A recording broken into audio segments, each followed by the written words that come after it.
മാർത്തയുടെ പോലെ തന്നെയാണ് എനിക്കും ഇങ്ങനെ വെറുതെ കറങ്ങി അടിച്ച് കിടക്കാൻ ഭയങ്കര ഇഷ്ടമാണ്.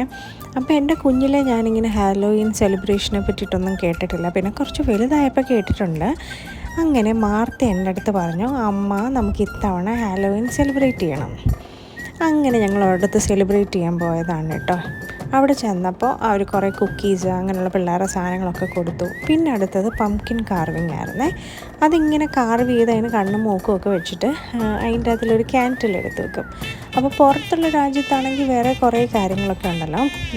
ഇവിടെ നമ്മൾ ചെയ്തത് 2 ദിവസവും ഞാനും വാർത്ത അതിൻ്റെ അതിൽ ക്യാൻഡിൽ കത്തിച്ച് വെളിയിൽ വെച്ചു. ശരിക്കും പറഞ്ഞാൽ ഭയങ്കര ഭംഗിയാട്ടോ കാണാൻ. പിന്നെ ഞാൻ അവിടുന്ന് ആസ് യൂഷ്വൽ ബിസ്കോഫിൻ്റെ എന്താ പറയുക, ഇത് പുഡിങ്ങോ അങ്ങനെ എന്തൊരു സാധനമാണ്, അത് കഴിച്ചു. പിന്നെ എനിക്ക് ഐസ് ടീ ഭയങ്കര ഇഷ്ടമാണ്. അപ്പോൾ ഐസ് ടീ മേടിച്ചു ഞങ്ങൾ. അങ്ങനെ ഞങ്ങളിങ്ങനെ തിരിച്ചു വന്നു.